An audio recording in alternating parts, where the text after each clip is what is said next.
UFOs can manifest space-time portals to travel through. A Japanese scientific study has identified how stem cell therapies can lead to anti-aging and regeneration of organs and limbs. Rupert Sheldrake's observation about the sun being a conscious entity is critical for understanding life in our solar system and extraterrestrial visitors. The ancient crystal skull built by extraterrestrials with powerful transformative energies. Billy Meier and UFO contact from the Pleiades. News story about the UFO crash at Kingman, Arizona in 1953 introduces some of the witnesses and what was recovered. These stories and more on Exopolitics Today, the Week in Review. You're listening to Exopolitics Today with Dr. Michael Salla, your source for the uncensored truth regarding the human, extraterrestrial, global, and political agenda. Click the like button and subscribe to this channel. And now, here's Dr. Michael Salla. Welcome to the August 10 edition of Exopolitics Today, the Week in Review. That's been quite an interesting week, so I'm very happy to cover the news for you. So let's begin with a retweet, and you can go to my X feed or former Twitter feed. I think everyone is now calling it X rather than Twitter. So this is a retweet concerning UFOs manifesting portals and then disappearing into them.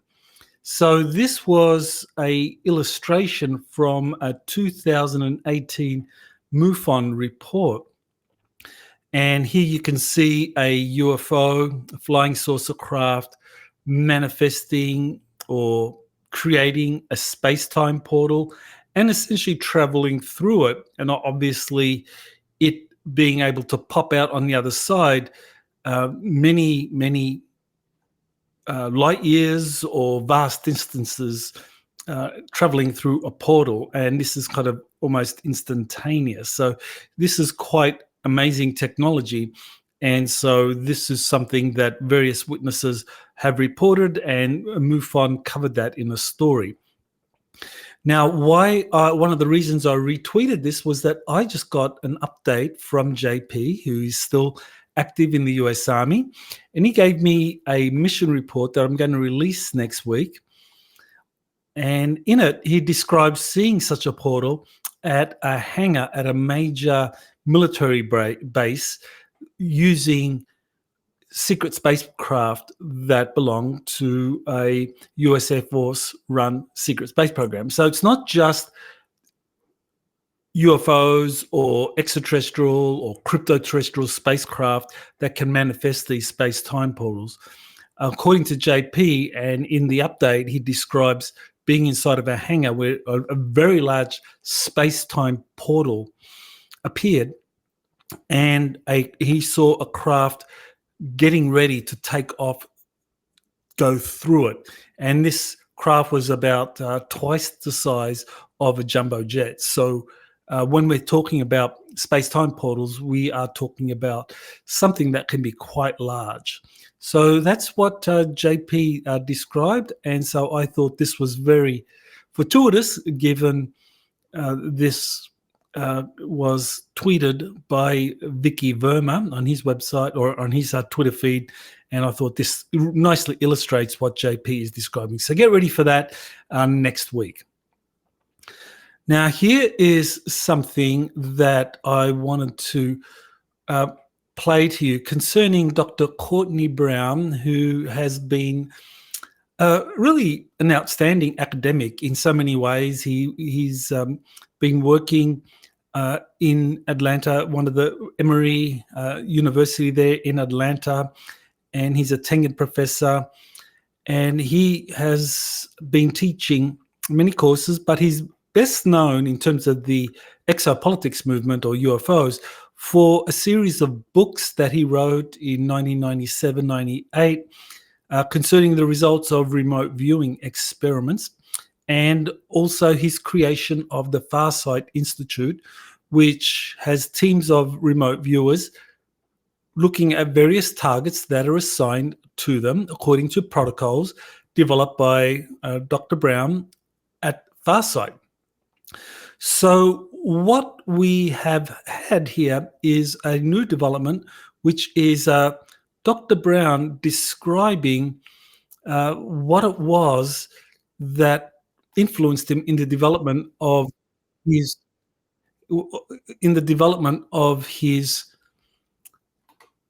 far sight or his remote viewing protocols.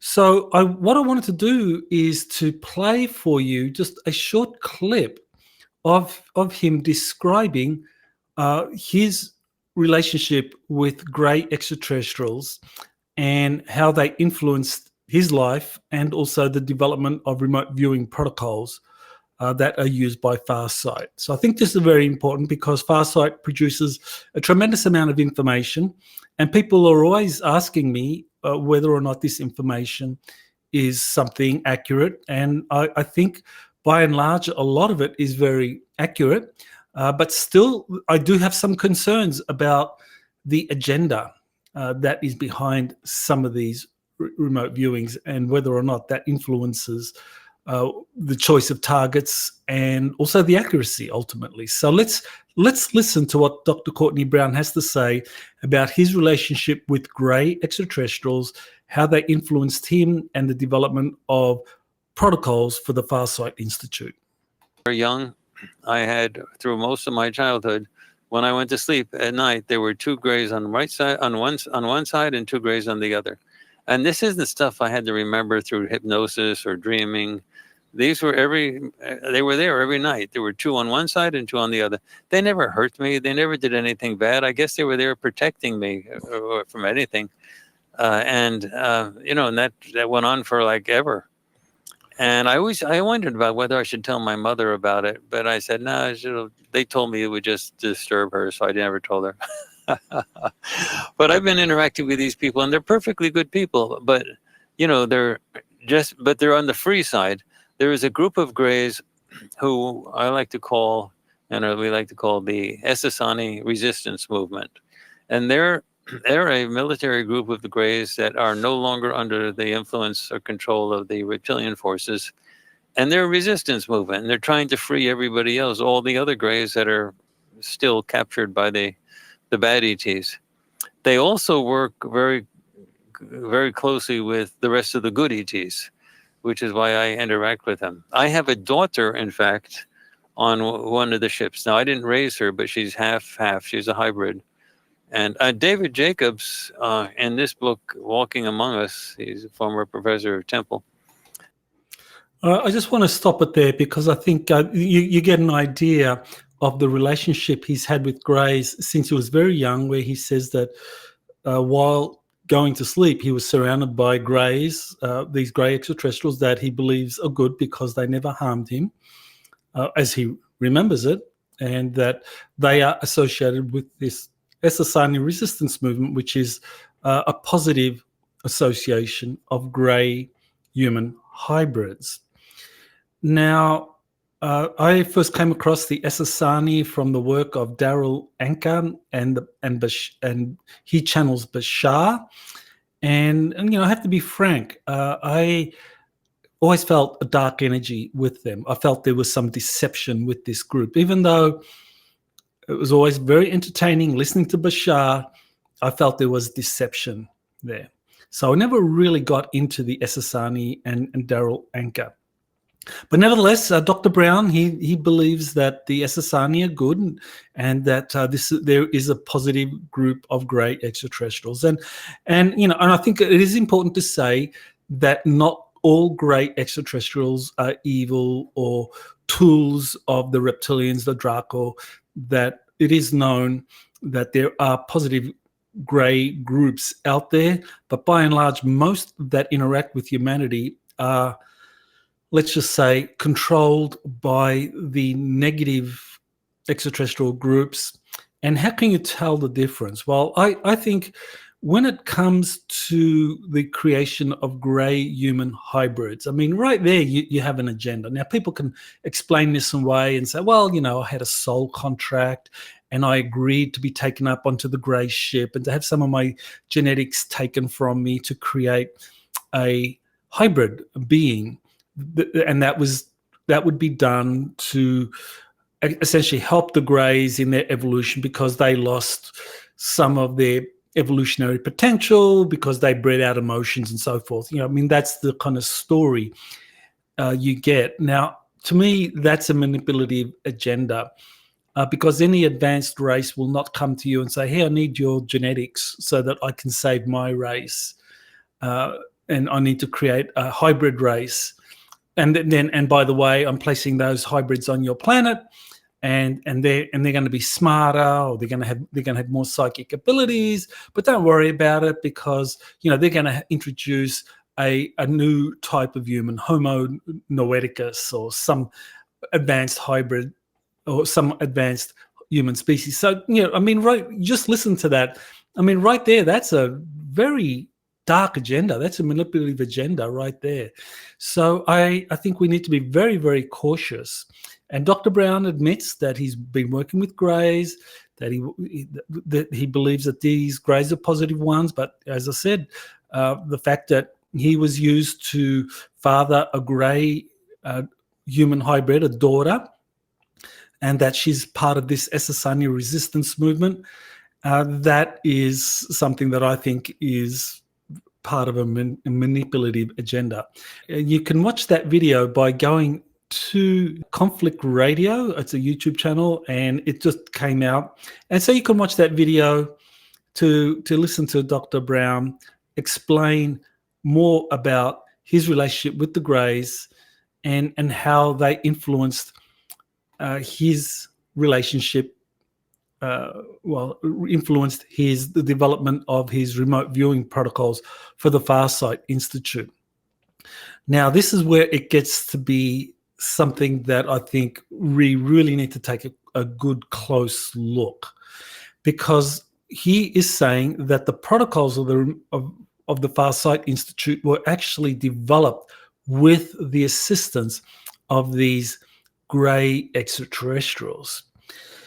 Now, this is where you get these very dubious claims, in my view, that the remote viewers of Courtney Brown are able to penetrate all remote viewing shielding and protection protocols of any ET or secret space program group.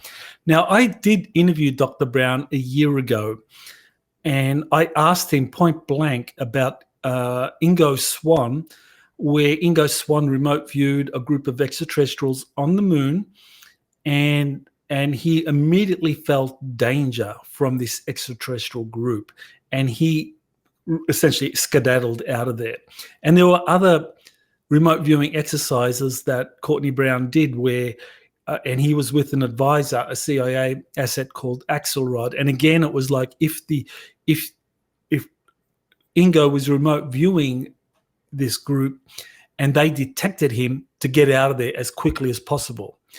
So and this is something that all the other remote viewing pioneers that I've interviewed, they talk about the danger, that there is danger here. If you are remote viewing a extraterrestrial group that is negative, and they can follow you, they can hurt you, they can do damage to you. Now, Dr. Brown, what he said when I brought up Ingo Swann, he said, that's part of the old remote viewing protocols.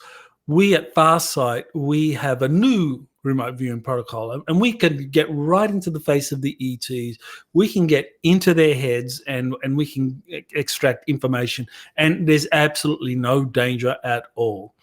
Now, to me, I was dubious of that at the time, but now that I have heard Dr. Brown say that this kind of positive group of grey extraterrestrials helped in the development of the remote viewing protocols at Farsight, I do question whether or not this is actually part of an agenda, that the Farsight group, that they are marked in some way, that when they do remote view particular targets that are associated with these negative group of extraterrestrials, that something is done to allow them to see something. So in other words, screen memories are produced. And this is something that extraterrestrial groups can do. They can project screen memories. And this is something that apparently, I think may be happening with some of the remote viewing, where the team that Dr. Brown has set up, that when they go and say, for example, they want to remote view some beings that are, say, draconian, and they try to get into the mind of that draconian or get into the space of that draconian, it could be very well that what they are seeing is not so much a reality in that kind of remote viewing space, but screen memories that they are encouraged to believe. Now, and this gets us into the kind of shielding and protection protocols of any extraterrestrial group. Now, I have been doing some work with other remote viewers, and they all say that, yes, indeed, that remote viewing shielding does exist, that if a group of extraterrestrials or even a group of remote viewers belonging to another country with a remote viewing protocol, say the Russians, if American remote viewing teams want to remote view what's happening in Russia, Russians can have their own remote viewers running interference and creating shielding. So I really do question whether or not this is whether the data that Dr. Brown is getting through his remote viewing is that accurate, given that the remote viewing protocols were developed with the assistance of these grey extraterrestrials whose agenda is dubious, who are known to be working with negative extraterrestrials, and that when Courtney Brown's remote viewers interact with these negative extraterrestrials, they get a ton of information, but is that information genuine, or are they screen memories that these negative extraterrestrials want the remote viewers to believe? So very interesting development. So Elena Danaan adds some important context to my concerns about Dr. Courtney Brown's open admission that he's working with this positive group of greys. So she points out correctly in my mind that this is a deceptive strategy used by grey aliens in infiltrating many human worlds. And I recall reading a book, 1993, that makes this same point, that the grey extraterrestrials, they approach many worlds with the same story, that, we are future, we are incarnations, or we're your ancestors. We are a product of your civilization, and many centuries or thousands of years in the future, our genetics began to degrade. And so we come to you because you have the original genetics, and we need some of your genetics to restart our genetic evolution because our emotions are gone. And so otherwise we will disappear as a race. And this is something that is used to prey on the sympathy of human extraterrestrial worlds. And so this was pointed out in George Andrews' book, Extraterrestrial Friends and Foes. Now, she also points out that there's no remote viewing shielding that exists his contention is that there's no remote viewing shielding that exists that can stop his remote viewing team from intruding into the minds and craft of any ET race, including the Draco reptilians. And so, I disagree with that, as I already explained, and she pointed that out. And so, yes, this is, I think, very important that we understand that a remote viewing is a science that can produce some very accurate data. But if there's an agenda, if there are protocols that have been set up by an extraterrestrial group, those protocols can be exploited in a way by some of the extraterrestrial groups that are aware of the protocol and how they can kind of like present screen memories to deceive the remote viewers.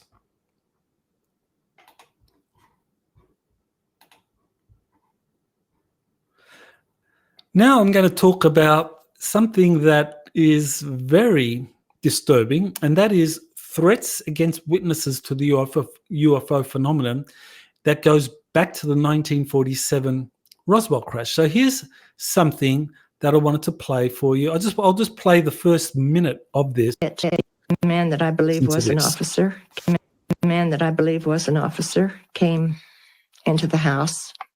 He told Mother to sit. And so she sat there, and he started talking to me, and he said, I understand that you think you saw something. And I said, well, I saw a piece of material. And he said, no, you didn't. And I don't understand his terminology. So I said, yes, I did. And the more I said, yes, I did, the more emphatic he got that, no, I didn't. And he said, don't you understand that you cannot ever say that you saw anything? Don't you know what you've seen here? That this is, you can never talk about this the rest of your life. And he said, there are things we can do. We can take you out here in the desert, and no one will ever find your bodies. He finally said, he asked Mother, he said, can she keep a secret? And Mother said, yes. If we tell her, she will. And he said, well, if she doesn't, you'll all be dead. Well, that's very disturbing because that happened to this young girl who's now clearly much older, and that traumatized her at the time. So this happened in 1947. So U.S. officials, military officials were bullying and threatening innocent people for decades over whatever it was that they saw concerning UFOs. So I thought that this was really corroboration for something that Wilbert Smith, a senior radio engineer with the Canadian government, who reported in 1953 that the flying saucer issue is more highly classified than the hydrogen bomb.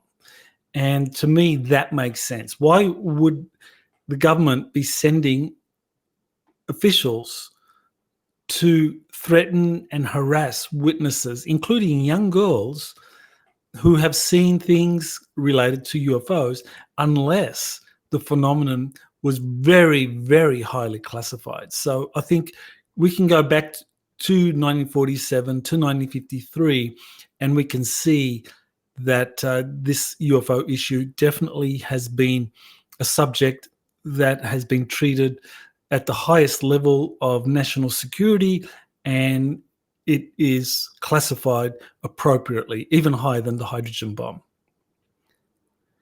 So here is another retweet of something by Vicky Verma, and what he retweeted here is that this is something that Rupert Sheldrake brought up in a paper questioning whether the sun itself might be conscious. So Rupert Sheldrake told Popular Mechanics, consciousness does not need to be confined to brains. And he went on to say the link between minds and physical systems seems to be through rhythmic electromagnetic fields, which of course are present in our brains. They also are present in and around the sun. That could be the interface between our solar mind and the body of the sun. So that's another way of paraphrasing that, is the sun is a conscious entity, that the electromagnetic fields that flow through the sun are very similar to the electromagnetic fields that flow through the human brain. And just as humans are conscious as a result of the kind of electromagnetic energies that are flowing through us, that allows information to be stored and transmitted, similarly the sun is a giant brain or a giant consciousness. So that is, I think, a very important statement. And so that tells us that when it comes to the evolution of life in our solar system and the behavior of extraterrestrial visitors, the sun is very, very significant. It's a fully conscious entity that interacts with its environment. And this is something that we can see from many, many sources, going back into ancient societies that worship the sun, various communicators or channelers, such as the great Edgar Cayce. He says he was able to access the Akashic records of the sun. So those electromagnetic fields that go through the sun. This is something that is connected to the Akashic records of our solar system. And so there are many other sources that describe the sun as a conscious entity, as a god even, that has been worshipped. So this is something that we need to keep in mind, that developing a relationship with the sun is critical for understanding life in our solar system and also the behavior of extraterrestrials. So this is, I think, a very important perspective, and I believe that Rupert Sheldrake is absolutely correct, that the sun is a conscious entity, and it's been referred to as plasma consciousness. Plasma. Now, what is plasma? Well, the sun is one giant ball of plasma. I mean, hydrogen, helium, and many other different atoms that are all existing in a plasma state because of the very high temperatures there. And that somehow this is related to a consciousness because that plasma is conducive to electromagnetic fields. And as Sheldrake observed, those electromagnetic fields are vital for creating, being able to store information, for being able to share information and so forth.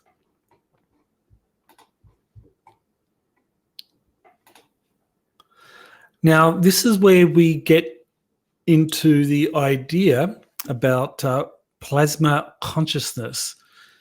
Oh, actually, I think I may have skipped the story here.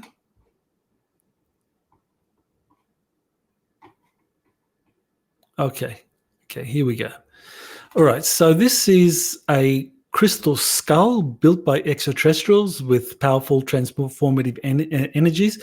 So this is Bill Holman, or William Holman, and he describes how he was kind of like was trained and was given custody of a crystal, a very significant crystal, a crystal skull. So let me just bring. It is July 6th. I won't play the video because you can see it. The interview isn't a long one, but you can see the crystal skull here. We do zoom in on it. There we go. So this is the crystal skull. And he says that this crystal skull was found in a Mayan pyramid in the 1930s by Bill Mitchell Hedges, and he passed it on to his stepdaughter or adopted daughter, and Sammy Mitchell Hedges, and that eventually she handed it off to Bill Holman in the early 2000s. And so this crystal skull, now in the interview, we actually did a meditation. So this is the portion of the interview where we are doing the meditation. And I could feel tremendous energy coming from this. And I put it online, and you can tune in and listen to the video and to this meditation and judge for yourself whether or not this crystal skull is transmitting energy. Now, according to Bill, and what he was told is that this crystal skull is thousands of years old. It was manufactured by extraterrestrials and brought to this planet to play a very important role with other crystal skulls, the 13 crystal skulls. Okay, so there was 13 crystal skulls brought to Earth by these extraterrestrial visitors, and these 13 crystal skulls could actually, and these are part of the legends of the Mayans and the Hopi and other Native American peoples. So these crystal skulls can be found all over the world. According to Bill Holman, apparently 4 of them have been found, and they are known to exist. And the Mitchell Hedges skull is one of these, and it definitely is something transmitting a lot of energy. So I can only imagine what it would be like to be in the presence of a group of these crystal skulls let alone all 13, which apparently has great transformative potential for our planet. So maybe this is one of those things where, as humanity evolves, as we get to restore all our memories, we will gain access to these crystal skulls. Okay, now this is where I want to play for you a short video from Elena Danaan, where she describes a little bit about these crystal skulls and also how they hold the plasma consciousness. And I mentioned plasma consciousness already, and she describes how plasma consciousness that belongs to a bigger entity, whether it's of a ship or a space ark, can be downloaded into a crystal. And for those of you that have been kind of like following the JP updates, he describes a crystal on the space arcs where the consciousness of the space arc was downloaded into that crystal. So this is something Elena describes, and she says it's wholly analogous to how a consciousness of a human can be transferred into a crystal skull. So let's listen to that. Case with the cedars, it's not because they are 20,000 years in advance upon the Federation. They embed real consciousness, plasmic consciousness into technology because it's way, way, way more advanced. So these real consciousness, they are beings. They are out of time. They don't have the same notion of time as us. They will be embedded, they will accept to be embedded in a ship, and the ship will become their body for a while. So the way to contain consciousness in crystals, it's the best way. Consciousness can be put into crystals. I can mention the crystal skulls that can hold for a while, receive for a while human consciousness. It's the same for the some type of crystals. Okay, so I just want to stop it there because I think the point's been made that crystals can hold consciousness of space arcs and even of humanoid entities. So, this brings us back to the crystal skull that Bill Holman possesses. And Elena Danaan, she described how these crystal skulls can hold consciousness from a human. Now, if this was an extraterrestrial skull brought here, then we can imagine that the consciousness it holds is the consciousness of an extraterrestrial. So it is something very, very special. And as I said, you can feel the energy being transmitted from it. Bill Holman says it has transformed many people's lives. It's transmitting this love vibration, love frequency. So that would be, I think, just another really creative way for extraterrestrials to raise consciousness on the planet, to send over these crystal skulls that are animated with the consciousness of highly evolved extraterrestrials. And those highly evolved extraterrestrials, through that crystal skull, can interact with lots of people, as Bill Holman is doing. And so we can add crystal skulls to, say, the dropping off of children or babies, extraterrestrial babies, the drop-off program that we know, and I've talked about it in past week in reviews, that extraterrestrials, going back to Nikola Tesla, have been dropping off babies to be raised as humans to help raise the planetary consciousness. So I think just as the extraterrestrials drop off babies, where the consciousness of an extraterrestrial will go into a human avatar body for a certain period of time to go through the whole birth and life process. So I think the same thing happens with the crystal skulls, that an extraterrestrial consciousness can go into these crystal skulls and help humans evolve. So I think that's what's happening with the crystal skulls. So definitely well worth watching that interview and just being open to the possibilities.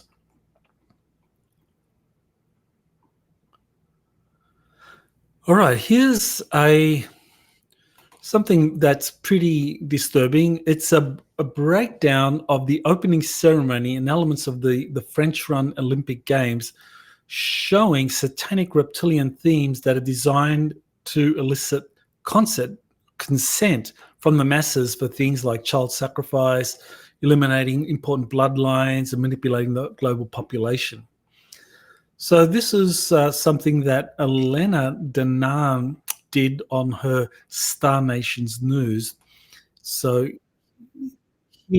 here is where she starts to talk about this. So I'll just mute it and talk over it. Now, what we have here in the Olympic Games was this ceremony where you had many elements being shown that kind of like, well, first there was a mocking of the Last Supper of Christianity that is very obviously significant to Christians all around the world. And then there was also in that ceremony, there was also, you can see here, and there you see the child.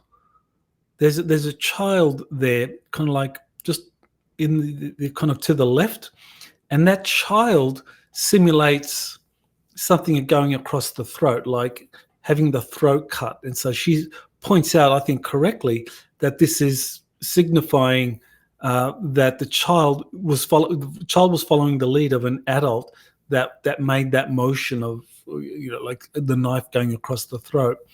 And so the child was simulating that, and she was making the point that this is illustrating how the dark faction or the cabal, the predator class, really try to elicit consent from the masses in order to be able to perpetuate their abuses of humanity.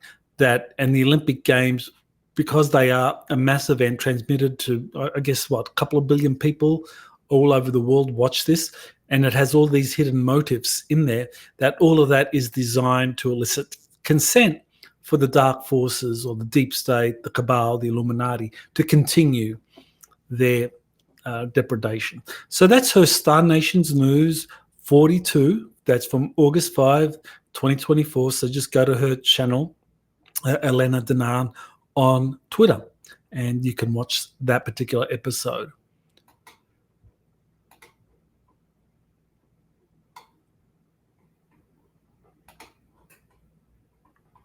Here's an interview I did with Britt Elders. She was part of the initial investigatory team that went to study the Billy Meier case. She went there in 1978, early 1978, with her husband Lee Elders, and she was accompanied by Colonel Wendell Stevens and one other individual. Now, the thing about this was that Colonel Stevens, he was the first major researcher to investigate the Billy Meier case, and that he got Lee Elders and Britt Elder and another person working with their company, Tom Welch, to travel with him to Switzerland to evaluate the Billy Meier case, to look at the evidence. And so they did an exhaustive investigation, and that they were very impressed. They initially thought that this was something that they could probably easily debunk, but instead they were convinced that this was really happening. The evidence was compelling, the physical evidence, the videos, the photos, the materials that were found, that all of this was accurate. And so the Elders, along with Tom Welch, co-authored the first book about Meier called UFO Contact from the Pleiades. And so there is a 45th edition, which has just been released on Amazon.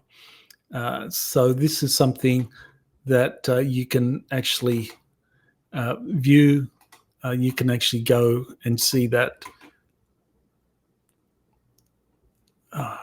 Okay, so yeah, that book is available on Amazon.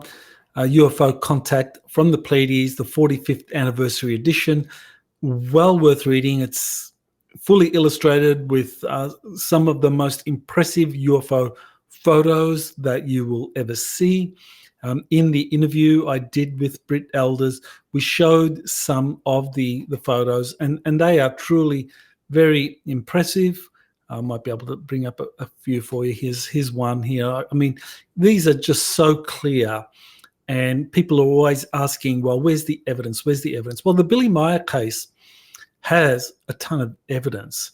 Unfortunately, though, the Billy Meier case, there's been a movement that's been generated around it, and there are people involved in that movement who kind of like treat Meier as a prophet, and there are all of these kind of let's just say it is a movement that tends to promote Billy Meier exclusively as the only genuine contactee in the field, and this is why I appreciate Britt Elders, because she is a genuine investigator. She's not making these claims. She's got no vested interest in propping up Billy Meier as the only genuine contactee out there.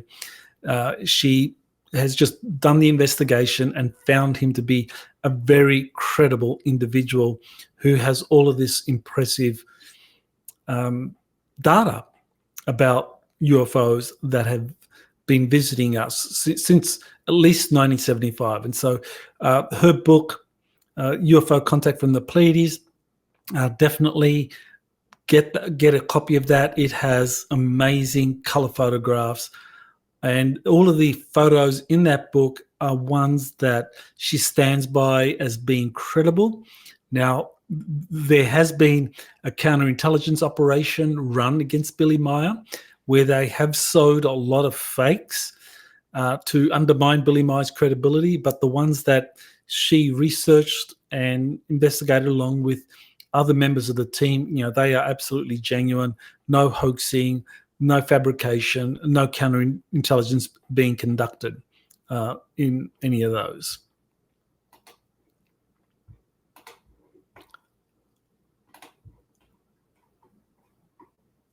Okay, so here's a news story about the UFO crash at Kingman, Arizona in 1953 that introduces some of the witnesses and what was recovered according to leaked documents. So this is a news story. It goes for about 4 minutes or so. So I just want to start playing from about the 1 minute mark. Over the decades. But in May of 1953, a different kind of visitor came here to Kingman, and they didn't take Route 66 to get here. They came from the sky, crashing down in the desert in an aircraft not from this world, according to UFO researchers. I have heard rumors about it, yes. A familiar story for those living here. I've had 2 sightings myself of UFO craft. Because I want to go with them. Others think it's just that, a story. I'm not a believer. But self-proclaimed experts and researchers on the matter say what makes this crash so different is all the research, witness testimony, and even evidence surrounding it. The Kingman crash is definitely in the top 5. Author Preston Dennett is one of those researchers. There's just a very small handful of UFO crash retrieval reports in the United States that have that kind of verification to them. So we decided to find that information ourselves. All right, so that just gives you an idea about this Kingman, Arizona UFO crash that was something that has been covered in this news story. Now, what I wanted to point out was that as in addition to witnesses that may have seen elements of the crash, that there was a crash retrieval operation that was conducted in Kingman in 1953, we have the testimony of a former US Air Force engineer, Bill Uhouse. He's someone that I first learned about from the Disclosure Project. His testimony was part of a book called Disclosure that was released by Dr. Stephen Greer in 2001. And in it, he describes working on the UFO that was recovered from the Kingman crash.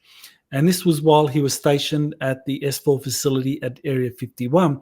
He says that that particular craft was largely intact, that there wasn't any damage, any real damage to it. And so that craft was being used as a flight training simulator for pilots being trained to fly reverse-engineered flying spacecraft.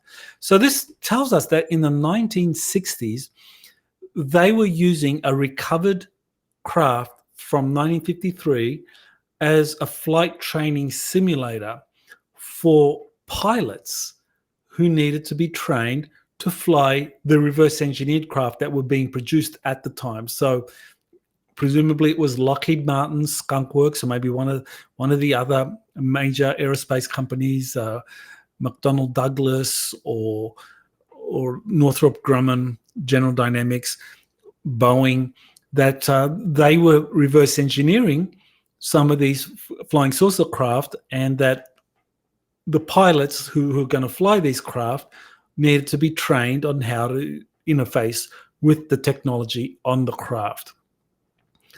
And also there was a survivor. Bill Newhouse says that there was a survivor from that 1953 Kingman crash. And he said when the engineers and scientists working on this flight simulator had questions about it and how they could apply this for the reverse engineering program, that this extraterrestrial called J-Rod would come in on frequently, whether it was a weekly basis. I can't remember how frequently he would come, but he would be brought up to the area where these engineers and scientists were working, and he would answer questions on the craft.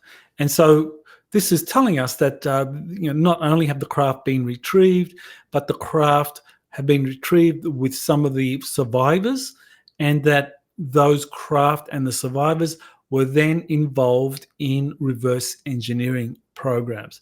So this is significant because Bill Newhouse said that he was working at Area 51 in the 1960s on the reverse engineering, and that the flight simulation program was underway at that time. So that means that 60 years later, that yes, certainly we have secret space programs that have fleets of these reverse engineered craft. Here's a story about a mainstream science journal that's finally taken UFOs seriously. So let's go have a look at this. Okay, so this is Science News.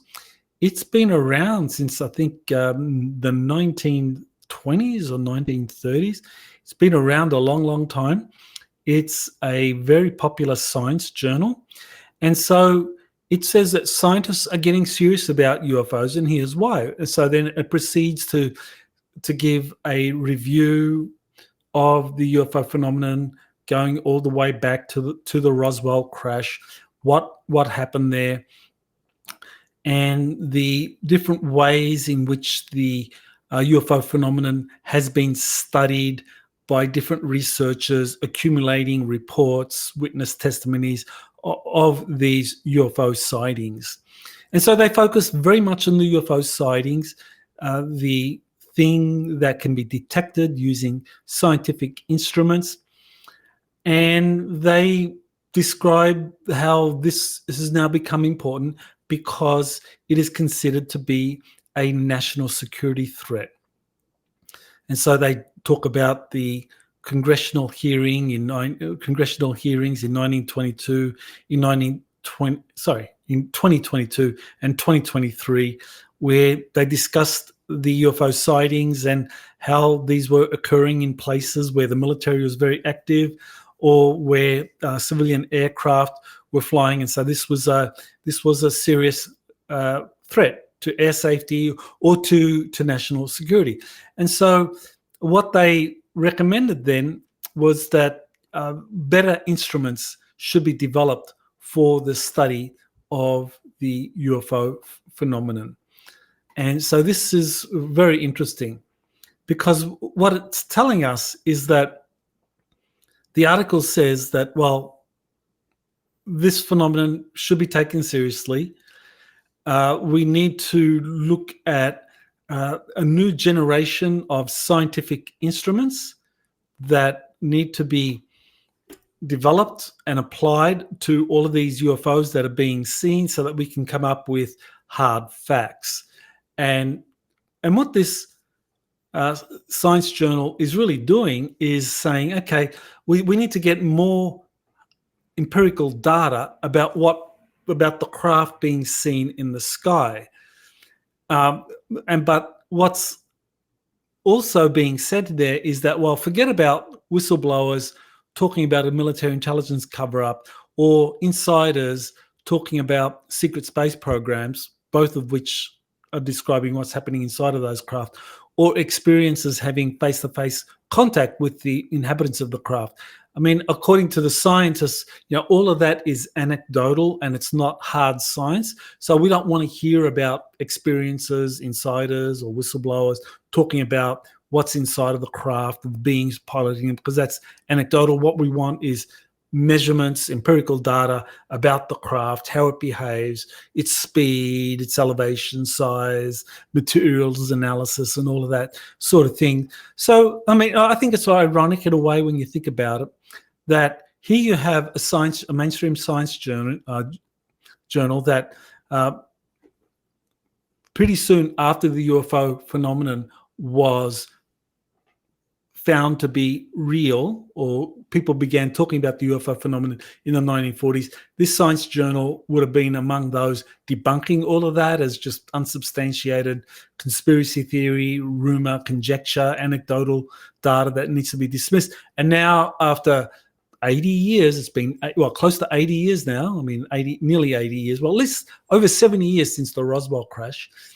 Now they're saying, oh, well, we need to acknowledge that this stuff is real, it's serious, but this is how you need to do it. So they were wrong for like 70 years, and now that they realize that they were wrong, rather than acknowledging the error of their ways and acknowledging the work of those that were working on this phenomenon for 70 years, they just say, oh, no, we want to just set it up as a credible empirical science, and so we need to do it by creating new scientific instruments. And so that's something that is echoed by the Galileo project headed by Dr. Avi Loeb and others. All right, so here's my last thing that I want to announce, and that is it's the launch of the US Army Insider Missions. So this is the series based on JP, who's currently serving in the US Army, who's been conducting all of these missions, and I've been able to put them all together and release them in book form. And so these were previously released as Book 7 and Book 8 in the Secret Space Program series, but because I'm coming up with Book 3, the third book in the JP series is going to be released in September, and there's also a fourth book that's in the pipeline as well. So I decided to break them up, to have two separate series. So the Secret Space Program series will now will go up to Book 7, which was Book 7 was the Galactic Federation's book, and what was previously Book 8 is now Book 1 in the US Army Insider Missions. And all the covers, and this is what makes it exciting, is that all of the covers feature the artwork of Adam Doyle. And so here you can see his illustration of JP's mission to Ganymede, one of the moons of Saturn, where he was there to meet with advanced extraterrestrials who had newly arrived. And so you can see the base there, the craft there. So Adam Doyle, he is preparing the covers for all of the US Army Insider Missions 1, 2, and 3. So for those that purchased US Army Insider Missions, the first edition that was released as Book 8 in the Secret Space Program series, this book is pretty much identical. The content inside is identical, apart from a short preface that introduces the US Army Insider Missions series. Okay. So Adam Doyle, he came up with this new cover And so that's what separates the US Army Insider Missions Book 1 from the first edition. So this is, I think, very exciting, because now all of the covers of the book are designed by the one artist, and they feature elements of JP's missions. So book 3 I will be releasing very soon.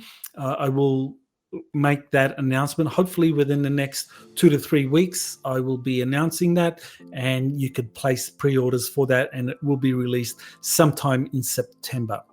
So I want to finally thank all of you who have signed up to my Patreon channel. Very much appreciate the support you give me by subscribing. It really does help me to continue to put out a lot of free material. So I want to thank all of you who have signed up to my Patreon channel for supporting my work in becoming a subscriber, because it really does help when you do subscribe. And this enables me to continue to put out a lot of free content, because there are significant production costs. I do have a videographer helping me with all of the videos we put out. We're putting out 3 videos a week, and pretty soon we expect to expand that to 4. So he's virtually working full time on this project. And so that is something that needs to be covered. And so the Patreon costs the Patreon subscriptions to subscribers helps cover all those costs. And of course, those of you that subscribe, you get to watch all of the videos, all of the interviews, the week in reviews ad free.